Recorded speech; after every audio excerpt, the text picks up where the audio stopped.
South India shopping మాల్లో block buster ఆషాఢం #1 kilo sale. అందరం కూడా విజ్ఞప్తి చేస్తా ఉన్నాం, కోరుతా ఉన్నాం, ప్రార్థిస్తా ఉన్నాం. భారతీయ జనతా పార్టీ ఆ దిశలో కార్యాచరణను తీసుకోవాలి. ఇప్పుడు నేను చెప్పిన బలహీన వర్గాల ప్రజాప్రతినిధులందరూ మౌనంగా ఉంటే అది అతిపెద్ద నేరం. లక్ష్మణ్ గారేమో నేరుగా విమర్శ చేస్తా ఉన్నారు, మిగతా వాళ్ళు మౌనం ఉంటా ఉన్నారు. దయచేసి ఊరికనే గుడ్డు కెంటికల్ లెక్కేటే పని వద్దు. ఊరికనే రాజకీయం చేసేది అతిగా. మేము చెప్తా ఉన్నాం, మా గురువు చొక్కారావు గారు చెప్పింది 2 ముచ్చాడు. అయితే చట్టాన్ని ఆమోదించు, లేదా ప్రజాభిప్రాయానికి అనుగుణంగా నడువు అని చెప్తా ఉన్నాడు. ఇలా చట్టం కూడా అనేక కోర్టులు ఎంపైరికల్ డాటా ప్రామాణికమైన సమాచారం ఉంటే రాష్ట్ర ప్రభుత్వాలు నిర్ణయం తీసుకోవచ్చని ఈడబ్ల్యూఎస్ కేసులు కూడా అనేకమైనటువంటి డిసిషన్స్ ఉన్నాయి. ఒకటే ఊరికే 50% ఈడబ్ల్యూసి ఇచ్చిన నాడు ఇవాళ తెలంగాణ కూడా 62% దాటిపోయింది. ఇవాళ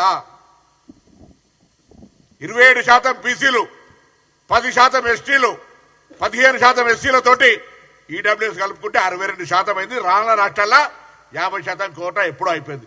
ఒక్కసారి ఈడబ్ల్యూఎస్ కోసం 50% కోటా మీరు ఎత్తేస్తే 42% బీసీల రిజర్వేషన్ కోటా మా కొరకు ఎందుకు ఎత్తేయరు? ఎందుకు బీసీలకు అంత చైతన్యం లేదా, స్పిరిట్ లేదా, ఆలోచించలేరు అనుకుంటున్నా? గ్రామాల్లో ఈరోజు ఆనాడు తెలంగాణ కోసం ఐక్యంగా ఏ కుల సంఘాలు వంట వార్పులు చేసి జాయింట్ యాక్షన్ చేసినో ఆలోచన చేస్తలేరా? ఇలా కాంగ్రెస్ పార్టీ బలహీన వర్గాల కొరకు ఇంత ఫేర్ గా, ఇంత ట్రాన్స్పరెంట్ గా రిజర్వేషన్ రావాలని చేస్తున్న ప్రక్రియ గమనిస్తలేరా? ఎవరో అడ్డం పడుతున్నారో గమనిస్తలేరా? ఏ రాజకీయ పార్టీ దీని మూల్యం చెల్లించక తప్పుతుందా? ఊరుకుంటారా బలహీన వర్గాల నాయకత్వం? ఇది మంచి పద్ధతి కాదు. అందుకే దయచేసి మరొక్కసారి విజ్ఞప్తి చేస్తా ఉన్నాం. మొన్న మేము శ్రీహరన్న కేశవరావు గారు అయితే అందరూ 2 చేతులు జోడించి దండం పెట్టినాం. అది బలహీనత కాదు, అది అభ్యర్థన. దాన్ని మీరు బలహీనం అనుకుంటే గ్రామాల్లో మా బలహీన వర్గాల బిడ్డలు సీరియస్ అయితే మొష కులాలు కొన్ని ఉంటాయి, జాగ్రత్త. అట్లా వద్దు. దయచేసి మాకు సహకరించండి. ప్రభుత్వ నిర్ణయం 42% రిజర్వేషన్లకు, రేపు 42% రిజర్వ్ ఇచ్చాక మీ పార్టీ ఆడో మా పార్టీ ఆడో ఏ పార్టీ ఆడో బీసీ గెలుస్తాడు. అందుకు అవకాశం ఇవ్వని తెలంగాణ కాంగ్రెస్ ప్రజాప్రతినిధులం హృదయపూర్వకంగా విజ్ఞప్తి చేస్తా ఉన్నాం.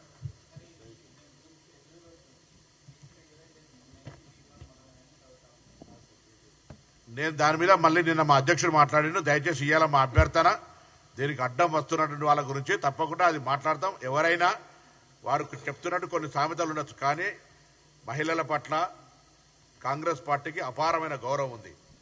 కొన్ని కొటేషన్స్ ఉండొచ్చు, నువ్వు నేను మాట్లాడుకోవచ్చు, ఇంకో మహిళతో అటువంటి మాటలు మాట్లాడే సందర్భం తప్పు. అది ఎవరైనా ప్రజాస్వామికవాదులు అందరూ ఖండిస్తారు. సేమ్ టైం దాడులు కూడా జవాబు కాదు. మాటలు తప్పు, ఏదైనా డెమోక్రటిక్గా జరగాలి. మేము ఇవాళ మాకు ఆక్రోశం ఉంది, ఆవేదన ఉంది. మేమింత న్యాయంగా, చట్టపరంగా ప్రజల ఆకాంక్ష కొరకు ఇంత లీగల్ తీసుకొని పోతా ఉంటుంటే కొంతమంది స్టేట్మెంట్లు చూస్తే మేము కూడా దాడులు చేయాలి. కానీ మేము అంటలేము. మేము దండం పెడుతున్నాం, బతిమలాడుతున్నాం, ధైర్యం ఏమని అడుగుతా ఉన్నాం. గతంలో పాత మర్చిపోయి మండల్ టు కమండల్ అని చెప్తున్నాం. ఇవాళ మాకు సహకారం చేయమని అడుగుతా ఉన్నాం, అభ్యర్థన చేస్తా ఉన్నాం. సో అటువంటి విధంగా ఉండాలి. ఏదైనా కొన్ని కామెంట్స్ అనేటువంటి అట్లా కామెంట్స్ తోటి ప్రాణాలు పోతాయి, కొంత పెద్ద ఉద్యమాలు జరుగుతాయి. అటువంటి కామెంట్స్ అనేటువంటి సందర్భం, సముచితమైనటువంటి విధానము, పద్ధతి ఎదుటి వాళ్ళ గురించి మాట్లాడినప్పుడు మాట్లాడాలని ఈ సందర్భంగా అనుకుంటున్నాను. నిజంగా ప్రస్తుతం ఉన్నటువంటి సమాజం దేనికి ప్రయారిటీ ఇస్తుంది? ఆర్థిక సంబంధాల చుట్టూ మాత్రమే తిరుగుతుంది. మళ్ళీ ఎన్నికలంగానే చాలా విరక్తి కలుగుతుంది. మంచి అనిపిస్తుంది కదా, లేడీస్ కూడా ఛాలెంజింగ్ జాబ్స్ చేసినప్పుడు చాలా బాగుంటది. ఫుడ్ డెలివరీ ఇవ్వటానికి వెళ్ళినటువంటి డెలివరీ బాయ్ అనిల్ పై కళ్ళ ముందు